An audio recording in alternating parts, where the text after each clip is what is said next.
Hi, it's Joy, and today I'm going to be watching The Umbrella Academy Season 2, Episode 3, The Swedish Job. And we have the three Swedes, who are the current hitmen sent by the Commission, or whatever the hell they're called. Stress!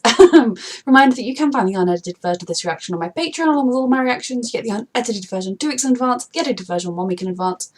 And yes, so they're coming together in like kind of little groups, they're little bits of information. I'm intrigued, I'm excited, I'm stressed, let's go. Oh, Klaus.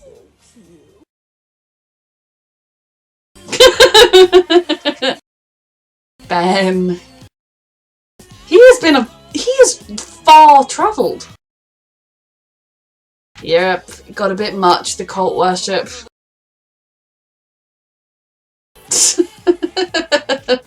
And he didn't stop running. This is not exactly what he needed as part of his healing after everything he's been through, but you know. Very glad he's not dead. I was very stressed. Why are we seeing her driving? It's never good to see people driving. Drive. Drive. Run. I hate this because she doesn't have her memories, so she's even less prepared than the rest of them. Is this going to get her memories back? Because she got a little bit of them back. She knows she can do sort of, well, she had a weird dream where she was doing magic, not magic, what she probably would think would be magic. Oh god, come on. Oh god. All her powers need to just burst out of her.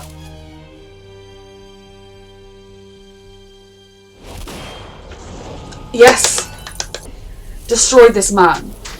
Oh, Vanya, I love you. Find Luther. He can help. One of those machines you asked for is going crazy. Which one? It's the atmospheric radar. Oh, Vanya. I mean, you're not wrong, unfortunately. She feel like there's a child in the cornfields. Yeah, pretty wild, right? Let's go. Oh. I like Vanya being with her family. I like any of these family members being together, but oh wow, Vanya, yep. Maybe she's not gone. Maybe I just haven't found her yet. Oh, so he thought he was... So Luther kind of gave up a little bit, partly because of where his mental state was at the time, but also he just probably assumed, understandably so, that they were split out across, like, he was in the 60s, someone else could be in the 1500s, someone, like, you know, kind of all over the place. So he didn't think, especially when his searching found nothing, whereas now having seen both Five and Vanya, he thinks, okay, we're very likely all here. I get it.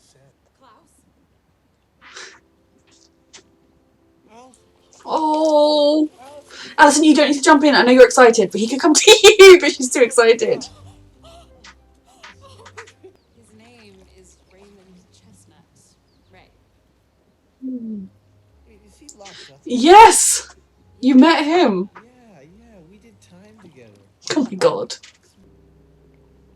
Ooh, what's in there? Is there something secret, hidden? Time to show the world what it is really like for us down here. Mm. And to show the police that we will not be bullied. I'm proud of Alison. So dramatic.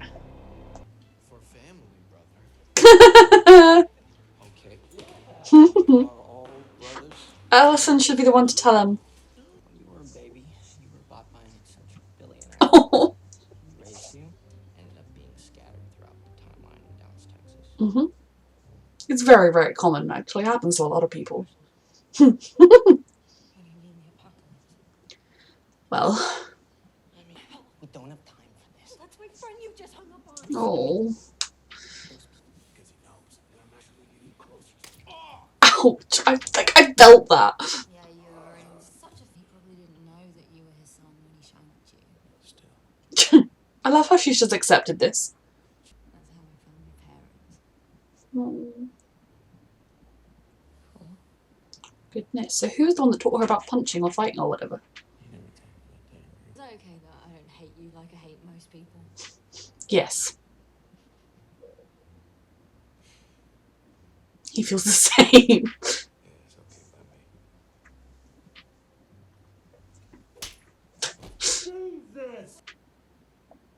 I mean, consent. You should ask first. Too much. So she's because she wasn't assigned as a person in the field, was she? She's supposed to be in the office, so is she taking this upon herself? Oh, Luther, this is gonna be a mess. He would be suspicious of a random white man hanging around. The wrong address. Chestnut. Hmm. My wife. It's been a while, my love. I mean, she's got Klaus too. How you like it? Not bad. Clean. Reasonable rates. This is so weird. Very good. Just tell him that I need to talk to her. Sure. You would be like, he seems like he might need some help.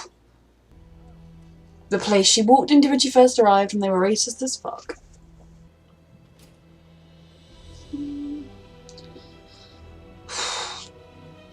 It's just genuinely the things people had to do for equality, or even a version of equality. It's so wrong they had to, but it's so inspiring. David? Yeah, can I help you? Oh. Yeah, that's what it says on my name tag. Oh, the love of his life as a little kid. Not little, but alive. Look at you. Is Oh. this considered stalking? Because I think you're stalking. One visit isn't stalking. Multiple visits would become stalking. You're welcome. Just say you remind me of someone I lost or something to explain the weird behaviour. Dave told me about the day he enlisted. It was the same day that Kennedy was murdered. Oh. Just please leave me alone. For God damn it. Klaus. They're going to the sit-in because, oh, how terrible. Saw him late. It's been a very interesting day. Yes. Oh god, yeah, she's not told him a lot about her brothers. He's not going to do his usual fake losing, is he? Or is he going to let himself lose because he just wants to be beaten up to feel the pain? Oh, Luther. Allison Hargreaves? Oh, yeah, this isn't going to go well with his boss. He's pummeling him. Oh.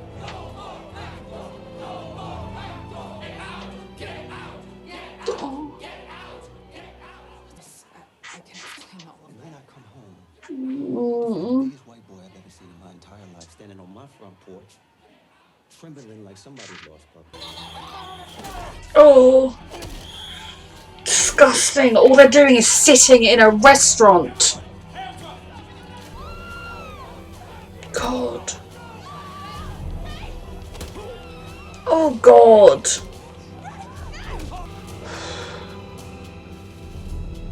It's horrible. I heard a rumor that you walked away. Oh, he's seen that now. And he knows that's what she says. I heard a rumour that you stopped being a fucking racist piece of shit. Oh. We're okay. What the hell did you say to him? We gotta go. Ray. I get why he's freaking out. Give me everything you got! No!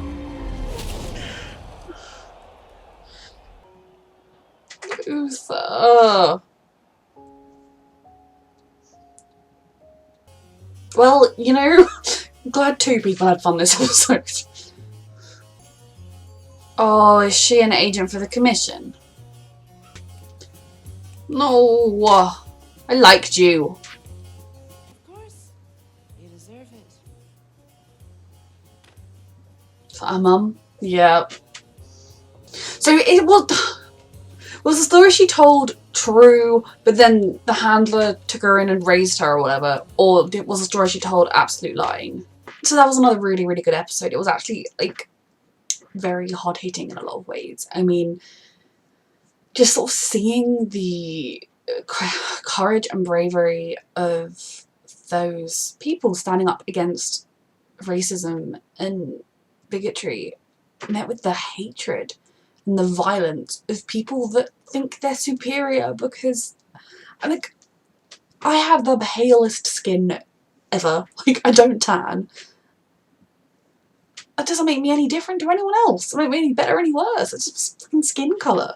Like, the concept of that, how messed up the world is that we have racism. And I'm not the best person to speak on this. I'm not, obviously, being a ridiculously white person, I don't have a wealth of experience of this, but it's so hard to watch knowing how realistic it was to the experiences that people faced, and then thinking about how realistic it is compared with the experiences people still face.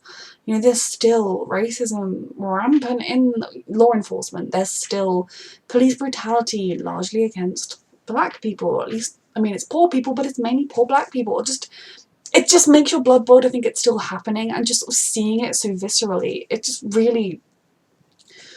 So I like that this show has not taken us to the 60s and just had a time for big hair, like, you know, the weird pompadour hair, I called it, and milkshakes. They're showing the true 60s in all its glory. But that was a lot. I'm so proud of Alison for just jumping straight into the fight. She could have easily got away with kind of avoiding any of the impacts of racism with her "I heard a rumour" thing and just kind of skating through, though, I mean, just because it's such a difficult thing to do to stand up for the right things, I'm really proud of her. Then obviously I loved the scene where she found Klaus and they both had confirmation that they weren't alone, that there was someone else in their family who was alive. That was so lovely. And you know, through everyone we can kind of wind our way around, because Luther has found Alison. So through Luther is the piece that could connect everyone. And I'm glad that Klaus, partly because it was Alison's husband, but did get him out of prison. When Klaus was saying, like, "Oh, I'm your brother-in-law," I was like, no, just don't.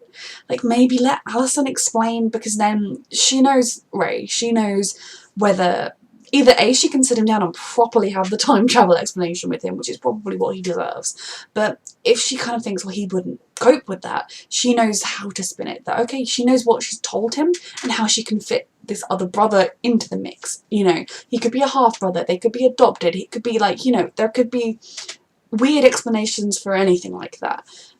Obviously in the 60s, different interracial families were less common for many reasons. Nowadays, you know, people still get like comments and questions raised if they don't have the same shade of skin colour to their families, which is ridiculous, but in the 60s it was even more so uncommon, unheard of even. So yeah, he'd have a lot to get his head around, probably, especially given that they're in the middle of the civil rights movement. Maybe he'd think she was a mole somehow, or a plant, or, you know, I don't know. So obviously that would have been like, what the hell, and that would have been weird enough, but then Luther on top of it, who, you know, the biggest white guy I ever saw, Luther, who looks so threatening and imposing, and then was like a little puppy who was so sad, and he was like her brother, but crying his eyes out because she was married to someone else. You know, Luther, we'll get to Luther. So I can understand why Ray would just utterly have his world torn apart by that, and then seeing her use her "I heard a rumour" power and using the same phrase she tried to use on the cops, and then watching that white cop walk away. He knows something weird is going on. I hope he gives her a chance to explain and to talk. Again, I don't know how much he would believe her, just because the story is so out there that, I mean, even nowadays, if someone were to come up to me and be like, "Oh, I'm a time traveller from the future," I'd like to think I would jump straight into that YA novel and live my best life. But realistically, you know, you need some kind of proof, and I suppose her having superpowers would count as proof, in my opinion, that at least some of it was true, but I can totally understand why he would be thrown by that, especially in the context of where his life is right now and what's happening around him. So that was a lot. I still love Ray. I still think he's, you know, like the best man to have ever existed. He's just kind and honourable and good, and I really hope he gets a positive ending out of all of this. Whether it's travelling the world with Alison or just, I don't know. I don't see how there can be a positive ending relationship-wise unless Alison stays behind, which I don't want to happen because I love Alison and I don't want everyone to stay in the 60s forever. I want us to fix the apocalypse from the future. I don't know where this show's going to go over the course of all of its seasons, to be fair. So then, Klaus, I'm glad he kind of made connections with Alison, and the fact that he came back to Dallas because he wanted to find David and convince him not to go to Vietnam, not to sign up to the military, just breaks my heart, because, you know, I love Klaus, but he is very much a character that needed a lot of therapy. I mean, they all do, but he needed time to kind of be surrounded by people who loved him and to settle. He doesn't use drugs anymore as far as I'm aware. He's sober, vaguely so. Maybe he isn't sober, I don't know, it is the 60s. But the fact that he wants to save his life, and that would stop them from meeting if, I don't know how, time travel works, if that would create a different timeline, but he wants to stop him from making that decision that led to his death. And it just breaks your heart, because, I wasn't like, Ben was like, what are you doing? You're gonna ruin his life. And I was like, I don't think Klaus is gonna walk up to him and be like, hey, teenager, I'm the love of your life, because that would be weird. But so I think Ben was, having seen, the thing is, Ben has been with Klaus throughout. Ben has seen Klaus at his worst. They are not getting on very well at the moment. He's dragged Ben away from the girl he liked. I don't know whether Ben was having any kind of a relationship with her, like Klaus could make him visible to her because of part of the cult stuff or not, but he did drag Ben away from someone he liked. So I get why Ben is a bit upset, and Ben, in general, I understand why Ben's existence is just miserable and depressing, because he has no life and he has to go wherever Klaus goes. Like, just, my heart breaks for him. But the fact that Klaus wants to save David's life, wants to stop that tragedy from happening, breaks my heart, shatters it into pieces, and then stomps on it all over again, and this is going to be painful to watch. I'm sure it's not going to go well. I'm sure he'll have idealistic notions of doing the right thing and defending his country, when reality of war is not that. But yeah, breaks my heart. Luther has given up all over again. I mean, we'd seen elements of that, I guess, finding Vanya and Klaus. He was like, we're not alone, there are others can be here. Finding Alison, having her address in his hand, and she's married to someone else, would be crushing. I know Luther was already dealing with a lot of guilt for how he treated Vanya, and then at the same time, just, they're all dealing with the fact that the world ended and they're stranded. Hey, now he's going through hell right now. And his boss, who has been very, treated like kind of that Luther does a lot of good work for him, therefore he's kind to Luther. I don't think he's going to be very impressed. I don't know what's going to happen there. I'm hoping he can just leave with Vanya and with Five, tell them where Alison is, so then we can find Alison, and then we can find Klaus, and everyone will at least know where everyone else is. Even if we're not together, we will all have information on how to find each other.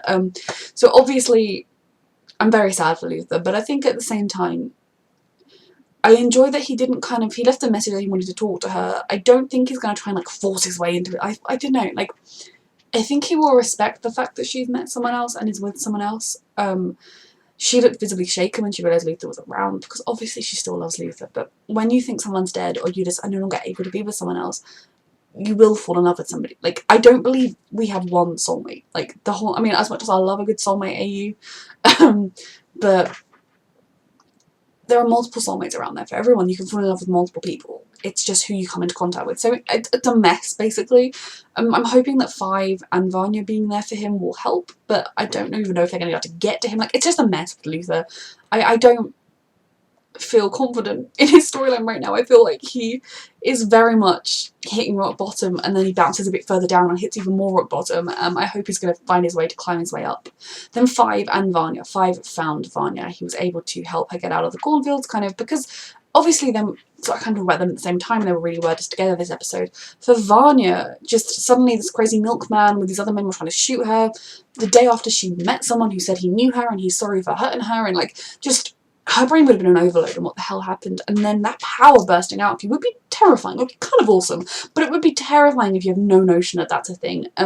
So I'm really glad that she immediately found someone that was able to be there for her, and Five and Vanya were close when they were kids, and she's still got the revelation of exactly what happened in the future, the fact that it was her power, that she kind of lost control of it, that caused the apocalypse. I still think that is something she's going to have to deal with and get through, but I'm really glad that Five is there for her in kind of occasions and her memories, that he was gentle with her in the sense, he didn't say, oh, and it was you and you caused it, he knows that there was more to it than that, and I think it's going to be interesting to watch going forwards. I'm just stressed, but I'm also so excited. I love that they're all meeting up.